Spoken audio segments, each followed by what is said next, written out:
Hello friends, welcome to SERUMMEDICO. In this video, we are going to see about the physiology of heart.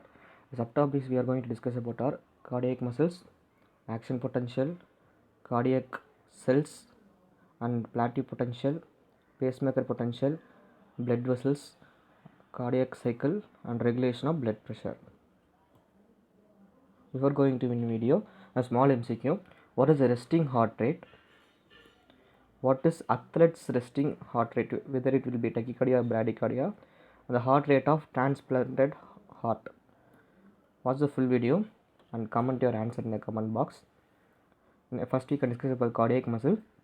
Before going in detail, there are three types of muscle: skeletal muscle, smooth muscle, and cardiac muscle. These three types of muscles are different in structure, microscopic structure, and this is a microscopic electromyogram of the muscle. This is A band, I band. What is A band? A band is a dark band and it contains actin and myosin, both actin and myosin. This is actin and this white is myosin. It contains both actin and myosin. And I band is a light band. You can see the picture. It is light band and it contains only actin. And H zone. What is H zone? This is H zone. This light zone is H zone. This is before that. This is M line. This is a central line, and the corresponding area between the M line is the H zone, which contains only myosin, and this is a Z line. The Z line is the line which connects the actin. This is Z line. So this is a electromyograph of a muscle, and we can discuss about the cardiac muscle. What are the features of the cardiac muscle? It is a straight-head muscle and it is involuntary.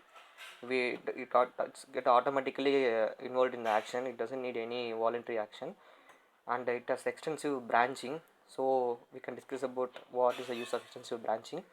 And there is a small intercalated disc.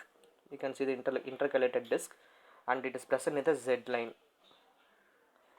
It is present in the Z line. It helps in the cell-to-cell adhesion. So heart acts as a mechanical syncytium. Then there will be a small gap junction in the muscle. It is also present in the Z line. So it acts as a functional syncytium. Heart is a functional syncytium, and there is a T tubules in the Z line. I will discuss about the T tubules in the next page. First, action potential. What is action potential? It is some stimulus for the muscles to produce action. There are two types of action. A muscle produce. This contraction and relaxation. And in cardiac muscle, the main source of contraction is calcium. The calcium comes from the extracellular fluid. This is extracellular fluid. The calcium comes from the extracellular fluid and passes through the DHPR. DHPR is dihydropyrimidine receptor. It acts as a calcium gated voltage channel, and through this calcium enters into the cell, and it stimulates the RYR receptor, renin receptor, and this calcium induces a RNA receptor to produce a calcium, to release a calcium.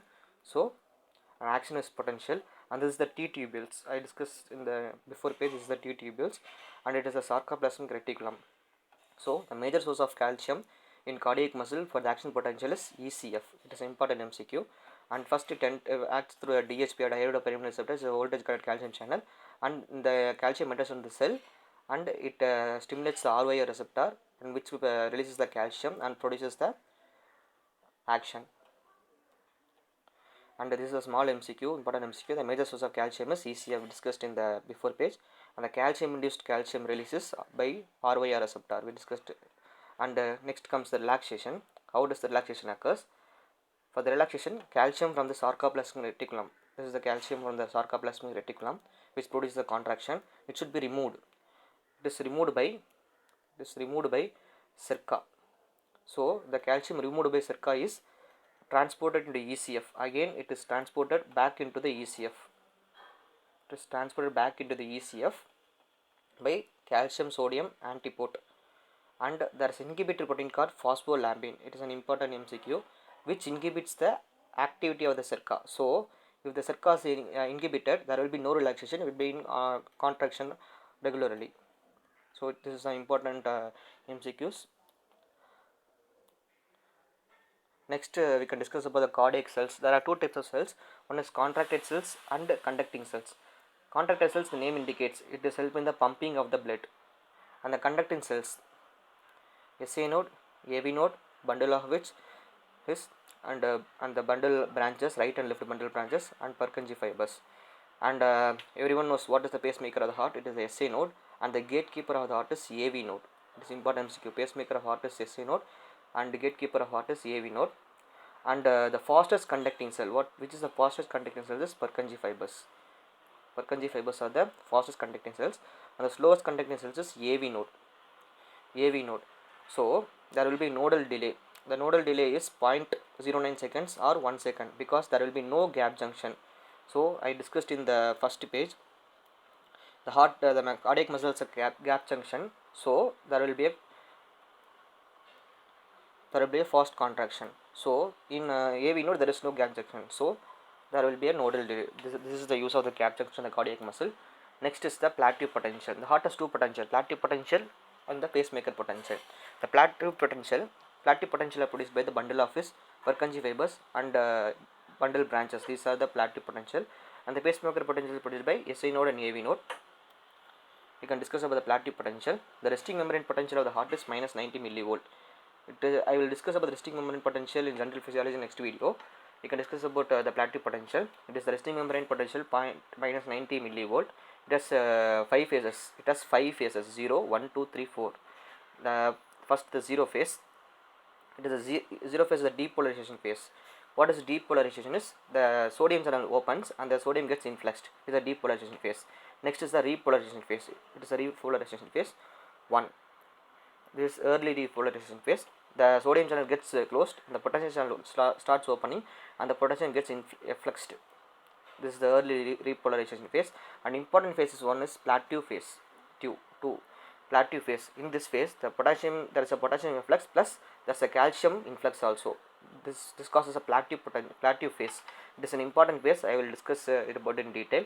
Next is the third phase, late repolarization phase. In this phase, the potassium channels only are effluxed. The calcium influx is stopped. Next is the fourth phase, hyperpolarization phase. In this phase, there will be a closure of potassium channel and the potassium efflux will be stopped. This is the plateau potential of the heart. Next we can discuss about because of the plateau potential, there is an absolute refractory period increased. What is the absolute refractory period? It is the firing potential. From the firing potential, this is the depolarization phase, firing potential up to 1/3 of the repolarization phase. This is the 1/3 of the repolarization phase. So this is the absolute refractory period, ARP. Firing potential to 1/3 of repolarization phase. So normally the repolarization phase will be this much only, but due to the plateau potential it has been increased. So because of the ARP is increased, heart cannot be detonized. I will be discussing about the absolute refractory period in the next video. Next comes the pacemaker potential. Pacemaker potential is due to SA node and AV node also. The pacemaker potential is of the heart is minus 50 to minus 60 millivolt. It is one of the important MCQ. It has 3 phases, 0, 3 and 4 phase. 0 phase, you can see in the image 0, it is due to depolarization, it is due to calcium influx. Next is the 3 phase, it is repolarization phase, and it is due to potassium efflux. Next comes the prepotential phase. It is important phase 4. Prepotential phase, it is due to the potassium efflux gets decreased and there will be opening of funny channels, which causes the sodium and potassium channels to get transported. So there will be a more positive charge. And there will be also the calcium influx. These three are the responsible for the prepotential phase. And an important MCQ will be asked based on this. What the prepotential phase starts with? The prepotential phase starts with the potassium efflux. But the main reason for the prepotential phase to occur is the calcium influx. There is 2 important MCQs. Starts with potassium efflux, but the main reason is calcium influx. This is the pacemaker potential. Next comes we can discuss about the sympathetic and parasympathetic. When the sympathetic nerve is stimulated, when there is sympathetic stimulus to on the pacemaker potential, there will be increase in cyclic AMP. It is one of the mediator. So the calcium influx increases. When the calcium influx increases, what will occur? When the calcium influx increases, the depolarization time will decrease. When the calcium is increased, the depolarization time automatically decrease. So the heart rate is increased. This is the sympathetic stimulation of the heart. Next comes the parasympathetic. So before that, the sympathetic phase acts only on the depolarization phase only. So only one phase, phase 0 only it has action. Phase 0, depolarization. Next is the parasympathetic stimulation. It acts through two phases, one through cyclic AMP. So due to decrease in cyclic AMP, there will be decrease in calcium influx. So there will be an increase in depolarization time and leading to decrease in heart rate. When there is decrease in calcium influx, the depolarization time will increase and there will be decrease in heart rate. And in another way, it acts the G protein coupled receptor. It acts on potassium channel and it causes potassium efflux. And it causes potassium efflux. It causes potassium efflux leading to the acts on the phase 4. So the phase 4, the slope will get decreased. The slope will get decreased. And so there will be a decrease in heart rate. So the parasympathetic stimulation acts on phase 0 depolarization and also on phase 4 through potassium channel. This is important MCQ. The sympathetic phase the sympathetic stimulus acts only on phase 0. The parasympathetic acts on both phase 0 and phase 4. And the resting heart rate is 70 to 80 per minute. And the heart rate of a transplanted heart, it will be 100 per minute, because on a transplanted heart there will be no parasympathetic stimulation, no vagus activity. So when there is no vagus activity, the heart rate will automatically get increased. There will be no vagus activity, no parasympathetic activity, there is no stimulus to decrease the heart rate. So it will be 100 per minute. In a heart rate in athletes, the athletes will be having bradycardia because they will be having high vagal tone, parasympathetic activity. When there is high parasympathetic activity, the heart rate will decrease, leading to bradycardia. And the cardiac output of the athlete will be 6 to 7 times more. This is important MCQ. This is also important MCQ. Next, the parasympathetic activity is absent in a ventricular myocardium. Especially in ventricular myocardium, the parasympathetic activity is absent because there is no vagus nerve. Next, we can discuss about the ventricular depolarization. It has ventricular depolarization and ventricular repolarization. First, we can discuss about the ventricular depolarization. The name depolarization indicates the sodium influx. The first part to get depolarized is, it is important MCQ. The first part to get depolarized is left upper part of the interventricular septum. Next, in the interventricular septum, which side is first depolarized? It is first left side is depolarized. And from the cell, first endocardium is depolarized, then epicardium is depolarized. It is important MCQ. First part to be get depolarized, left upper part of the interventricular septum, and in that left side is first depolarized, and in the cell endocardium first is depolarized. The last part to get depolarized is base of the heart. Base of the heart is last part to depolarized. Next, we can discuss about the ventricular repolarization. It is due to potassium efflux. It is opposite. First part to depolarize is repolarizes epicardium and apex. Last to get repolarized is endocardium and base. It is important. Depolarization and repolarization. And an isolated piece of the myocardium is repolarized. Normally in repolarization, first epi, then endo. But in an isolated piece, when a small piece is taken out, there will be no pressure. So automatically the endo first is repolarized and then epi is repolarized. This is an important MCQ. When an isolated piece is repolarized. Then we can discuss about the cardiac cycle. What is cardiac cycle? It is an electrical and mechanical event that occurs in the heart from one beat to the next beat. Then we can discuss about the cardiac cycle in detail. Before going in detail, we can discuss about two valves. There are two valves, AV valve or mitral valve and tricuspid valve.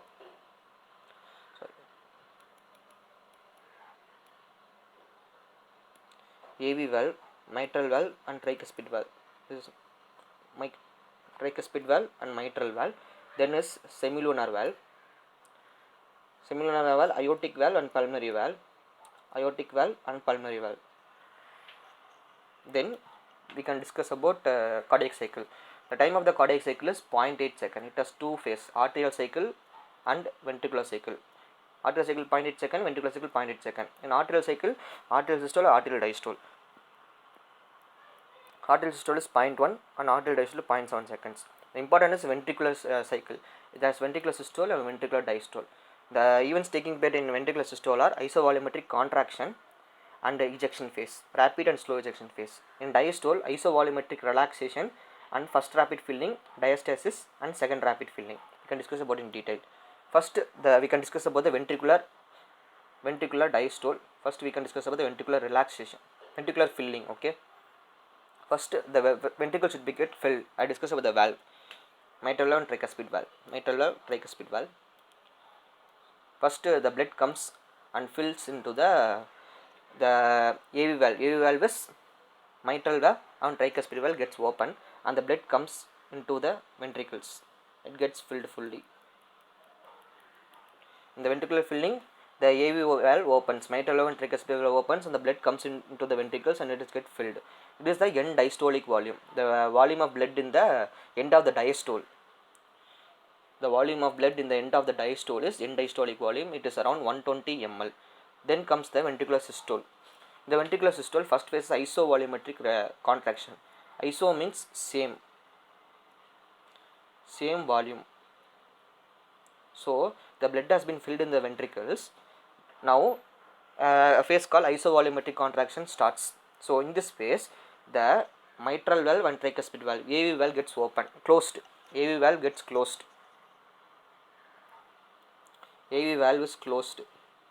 So it produces S1 heart sound. S1 heart sound, and also the aortic valve and pulmonary valves are closed because of isovolumetric contraction. Next comes the ventricular ejection phase. In ventricular ejection phase, the pressure will be increased in the ventricles. So automatically the aortic valve and pulmonary valve gets opened. So when aortic valve and pulmonary valve similar valve gets open, blood is ejected into the from aorta to the organs and through pulmonary to the lungs, deoxygenated blood. So then comes the end systolic volume. End systolic volume is the volume of blood remains in the ventricle at the end of the systole. It is around 50 ml. So it is the ventricular filling and ventricular systole phase. Next comes the isovolumetric relaxation. It's same. Iso means same volume. Volumetric same volume. Automatically in isovolumetric means all valves gets closed. Here the semilunar valve gets open. Here semilunar valve gets closed. So it produces S2 heart sound. That's all. This is the simple cardiac cycle. Then it's a small diagrammatic representation. It is isovolumetric contraction, isovolumetric relaxation. During isovolumetric contraction, S1 sound is produced, and during isovolumetric relaxation, due to closure of semilunar valve, S2 is produced. S1 AV valve closure, S2 semilunar valve closure. Next, you can discuss about a small important MCQ, dichotic notch. What is dichotic notch is during a ventricular systole, at the end of the ventricular systole, what will happen? At the end of the ventricular systole, blood gets ejected into the aorta from the ventricles. So the volume gets decreased in the ventricles and the blood gets ejected into the aorta. So the pressure in the left ventricle becomes lower than the aortic pressure. So the blood gets reflowed into the ventricles against the closure of the aortic valve. So there will be a small notch in the cycle. This notch is known as dichotic notch. So simply we can say dichotic notch is produced when during against the closure of blood, when the blood flows back against the closure of the aortic valve, dichotic notch is produced. It is important MCQ to the closure of aortic valve. Next, we can discuss about some formula. What is stroke volume? Stroke volume is nothing but it is the difference between the end systolic volume and end diastolic volume. End systolic volume is 120, end diastolic volume is 120, end systolic volume is 70. So 50 ml is stroke volume. Next, we can discuss about the ejection fraction. What is ejection fraction? The formula is stroke volume divided by end diastolic volume. Stroke volume is end diastolic volume minus end systolic volume. So this is the ejection fraction formula. The normal value will be 50%, 55% to 65%. It is some important formula you can be asked as MCQ. Ejection fraction and stroke volume. Next we can discuss about the cardiac output. The cardiac output is volume of blood pumped from each ventricle per minute. From each ventricle, left ventricle how much blood, right ventricle how much blood it is ejected. The formula is stroke volume into heart rate. Stroke volume is 50 into heart rate is 72. So automatically 50 ml per minute, 50 ml per beat, and 72 heart rate. So the cardiac output approximately is 5 liters per minute. We calculate it as 5 liters per minute. It is 50 ml. It is 5 liters. Okay. Then cardiac index. What is cardiac index is? It is nothing but cardiac output per meter square of body surface area. It is the cardiac index. It is normal value is 3.2 liter per minute per meter square. It's not a small MCQ, it can be asked. Next we can discuss about the regulation of blood pressure. Before going to the regulation of blood pressure, what is systolic pressure? It is the maximum pressure produced during systole. Diastolic pressure, it is the minimum pressure produced during the diastole. Normal systolic pressure is 120, diastolic pressure is 180, and how this 180 and 120 and 80 is maintained. That is the regulation of the blood pressure. For this, important thing is baroreceptor. Important thing involved in the regulation of blood pressure is baroreceptor. What are baroreceptor? It is nothing but the stretch receptor.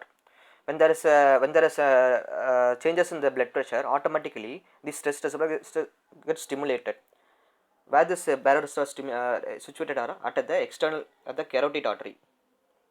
At the bifurcation of the carotid artery, this baroreceptors are situated. So when there is a for example, when there is an increase in blood pressure, automatically baroreceptor gets stimulated.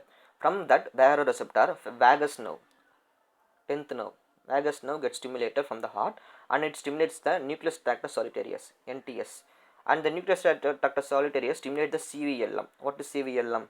Caudal ventral lateral medulla. In the medulla it is stimulated. From the caudal ventral lateral medulla, RVLM is stimulated. Rostral ventrolateral medulla. From the RVLM, automatically the sympathetic outflow gets decreased. The sympathetic outflow gets decreased to the heart. Sympathetic outflow gets decreased, and automatically the heart rate gets decreased. This is the regulation of the heart rate. Again, I will say about the regulation of heart rate. Important thing we have to keep is the baroreceptor. Baroreceptor situated in the bifurcation of the carotid. When there is a decrease in heart rate or increase in heart rate, automatically the vagus nerve is stimulated, 10th nerve. From the vagus nerve it goes to the medulla, nucleus tractus solitarius. Nucleus tractus solitarius goes to the caudal ventrolateral medulla. Caudal ventrolateral medulla goes to the RVLM, rostral ventrolateral medulla. From the RVLM there is a sympathetic discharge, decrease in sympathetic discharge of the heart rate to the heart, and decrease in heart rate. This is the regulation of the blood pressure. And the important MCQ you have to keep in mind is, first there will be a change in heart rate, then only there will be a decrease in BP. First heart rate get decreased, then BP get decreased. This is important MCQ. Which changes will be occurring in the regulation of the heart rate? First it occurs in the heart rate, then only BP. Then we can discuss about some reflexes. Bainbridge reflex. What is Bainbridge reflex is when there is an increase in intravascular volume. As before going to Bainbridge reflex, we have to discuss about stretch receptor. Like it's nothing like baroreceptors only. Baroreceptors, stretch receptors, and stretch receptors also present in the heart, in the atrium. So when there is an increase in intravascular volume, the arterial stretch receptor ASR gets stimulated, and the stimulus goes via vagus nerve, and there will be an increase in sympathetic activity to the SC node. So when there is increase in sympathetic activity, automatically the heart rate get increased. So what is the ultimate result of the Bainbridge reflex is increase in heart rate. It will be asked as an MCQ. What will be ultimate result of the Bainbridge reflex is increase in heart rate, and the stimulus is stimulus of arterial stretch receptor. These are two important MCQs. Next we can discuss about the Basal-Jarvis reflex. Basal-Jarvis reflex are chemo and mechanoreceptors by inducing some chemicals like serotonin. It can be serotonin, or it can be capsaicin or phenylbutyrate. Some chemicals, when some chemicals are injected into the coronary arteries, automatically the chemoreceptors and mechanoreceptors are stimulated and leads to vagal stimulation. When there is a vagal stimulation, automatically leads to bradycardia. When there is bradycardia, automatically leads to hypotension and coronary artery dilation. So basal-Joris reflex is when there is an injection of the chemicals serotonin, capsaicin, phenylbutyrate, the chemoreceptors and mechanoreceptors are stimulated, leading to the hypotension, bradycardia, coronary dilation, and there will be in respiratory also there will be changes. RS also there will be changes. Rapid shallow breathing will be seen. Rapid shallow breathing will be seen. So the brain ridge reflex, the ultimate stimulus is atrial stretch receptor, and the ultimate results increase in heart rate. In basal-Joris reflex, the stimulus is it can be chemicals serotonin, capsaicin, and phenylbutyrate, and the chemical and mechanoreceptors are stimulated. And the ultimate result is hypotension, bradycardia, coronary dilation, and rapid shallow breathing. That's all the physiology of the heart. Thank you for watching the video.